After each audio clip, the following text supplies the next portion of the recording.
Presta atenção nessa resposta aqui. O que acontece quando uma pessoa morre? Tem várias propostas. Se uma pessoa é um ateu materialista, ele vai dizer, morreu, acabou. O homem é matéria, acabou. Se a pessoa subscreve, por exemplo, a ideia romana, ele vai dizer, não, morreu, ela não era tão boa para ir direto para o céu, nem tão má para ir direto para o inferno, então ela vai para um purgatório. Sofrer, sofrer, sofrer, sofrer, sofrer, sofrer, não se sabe quanto tempo, até purgar os pecados. Se a pessoa é espiritualista, vai dizer, não, morreu, desencarnou, reencarna, morre, desencarna, reencarna, morre, desencarna, reencarna, num processo ad infinito. Se a pessoa subscreve, por exemplo, a doutrina do Adventismo do sétimo dia, diz, morreu, fica dormindo, inconsciente. Doutrina do Adventismo do sétimo dia?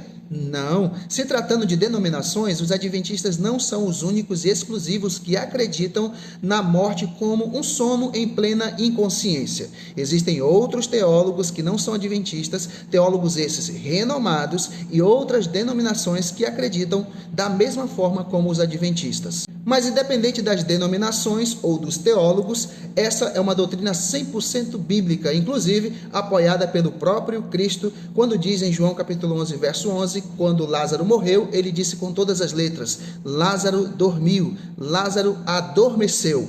O que a Bíblia diz? A Bíblia refuta todas as ideias que eu coloquei aqui. Quando um crente, vamos pegar uma pessoa salva, no momento que a pessoa morre, imediatamente que ela morre, está lá em Hebreus, o espírito dela é aperfeiçoado para entrar na glória. Espera aí, está escrito em Hebreus que quando a pessoa morre, imediatamente o seu espírito é aperfeiçoado para entrar na glória? Eu não encontrei esse versículo em Hebreus. Talvez o reverendo esteja se referindo a Hebreus capítulo 12, verso 23. Vamos ver se é isso mesmo que o texto está dizendo?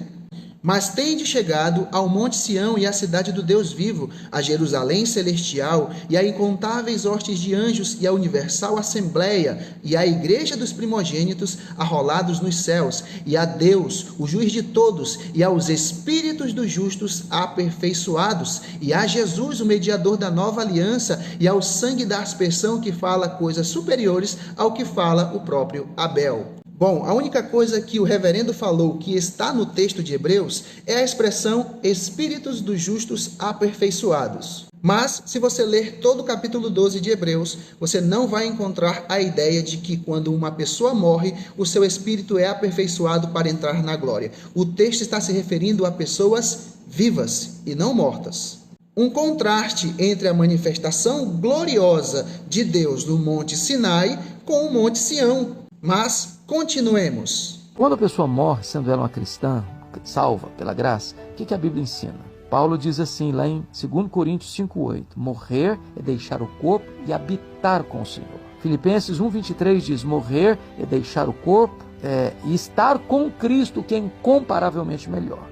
Bom, em ambos os textos, Paulo está sim se referindo à morte, mas no texto, em nenhum momento Paulo afirma que, quando ele morresse, a sua alma sairia do seu corpo e imediatamente estaria na glória com Cristo. Então, precisamos perguntar para Paulo o seguinte, após a sua morte, quando e em que ocasião você estará com Cristo? E Paulo então responde dizendo, quanto a mim, estou sendo já oferecido por libação e o tempo da minha partida é chegado. Combati o bom combate, completei a carreira, guardei a fé. Já agora a coroa da justiça me está guardada, a qual o Senhor, reto juiz, me dará naquele dia, e não somente a mim, mas também a todos quantos amam a sua vinda. Portanto, o Senhor mesmo, dada a sua palavra de ordem, ouvida a voz do arcanjo e ressoada a trombeta de Deus, descerá dos céus, e os mortos em Cristo ressuscitarão primeiro, depois nós, os vivos, os que ficarmos, seremos arrebatados juntamente com eles, entre nuvens, para o encontro do Senhor nos ares, e assim estaremos para sempre com o Senhor. Ficou claro que a esperança de Paulo em estar com Cristo após a morte está na ressurreição que acontecerá no último dia por ocasião da volta de Jesus? É isso o que a Bíblia diz. Mas continuemos. Quando Jesus estava falando com aquele ladrão da cruz do lado direito, ele diz, hoje mesmo estarás comigo no paraíso. Bom, Jesus naquele dia morreu.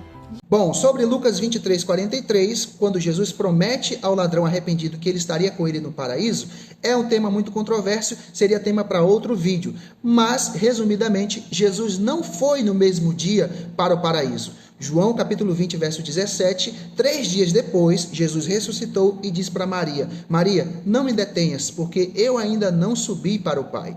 E é provável também que o ladrão arrependido não morreu no mesmo dia. Então ficamos com a questão da tradução, que pode ter sido feita por tendência à crença da imortalidade da alma. Então, quando um crente morre, nós fomos feitos do pó, somos pó e voltaremos ao pó. Então, o corpo vai para a sepultura. Sim.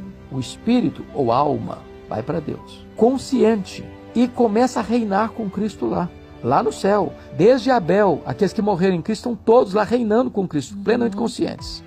Espera aí, outra controvérsia. Os salvos que morreram já estão reinando com Cristo no céu, em plena consciência? Isso está em plena contradição com Hebreus capítulo 11, verso 39 e 40, quando o autor termina a sua fala sobre os exemplos de fé e testemunho daqueles que morreram. Veja o que o texto diz. Ora, todos estes que obtiveram bom testemunho por sua fé, não obtiveram, contudo, a concretização da promessa, por haver Deus provido coisa superior a nosso respeito, para que eles, sem nós, não fossem aperfeiçoados.